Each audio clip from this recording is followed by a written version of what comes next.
High guys, ଇଏ ହେଲେ ମୋର ସାନ ଦୌର। ଇଏ ଆଜି ଭାତ ମାଂସ ଖାଇବା ପାଇଁ ଜଣକୁ ଅପେକ୍ଷା କରୁଛନ୍ତି। କାହାକୁ ଜାଣିଛନ୍ତି? ଇଏ ହେଲେ ମୋର ବଡ଼ ନଣନ୍ଦେଇ।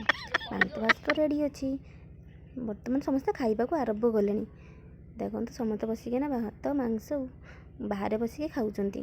ଛୋଟ ମୋଟ ଭୋଜି ଭଳିଆ ଏନ୍ଜୟ କରୁଛନ୍ତି। ପ୍ରବଳ ଶୀତ ତ, ସେଥିପାଇଁ ଆମେ ସମସ୍ତେ ସାଙ୍ଗ ହୋଇ ବାହାରେ ବସିକି ଖାଉଛୁ। ମୋ ବଡ଼ ନଣନ୍ଦେଇ, ମୋ ପିଇସି ଶାଶୁ ଆଉ ମୋ ବଡ଼ ନଣନ୍ଦ ସାଙ୍ଗରେ ଆମେ ବସିକି ଭୋଜି କରୁଛୁ।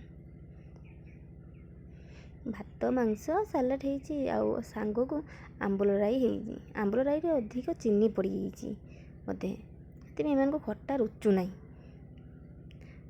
ଖଟା ଉପରେ ଖଟା, ଖଟା ଉପରେ ଖଟା ମାଗୁଛନ୍ତି।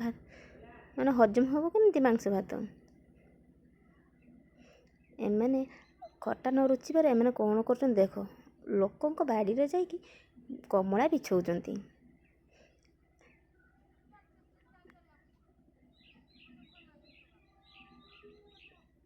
ଦେଉରଙ୍କର ତାଙ୍କର ମନ ବୁଝିଲାନି ଏତିକି ଖଟାରେ। ତାପରେ ସେ କ'ଣ କଲେ ନା, ଲାଷ୍ଟର ହାଟକୁ ଗଲେ ପୁଚୁକା ଆଣିବା ପାଇଁ, ଗୁପଚୁପ୍ ଆଣିବା ପାଇଁ। ଏ ବର୍ତ୍ତମାନ ଆମ ଗାଁ ହାଟ, ସେଦିନ ଗାଁ ହାଟକୁ ଯାଇଛନ୍ତି। ଗୁପଚୁପ୍ ଖାଇଲେ ତାଙ୍କର ଗୁପଚୁପ୍ ଘରକୁ ନେଇକି ଆଇଲେ।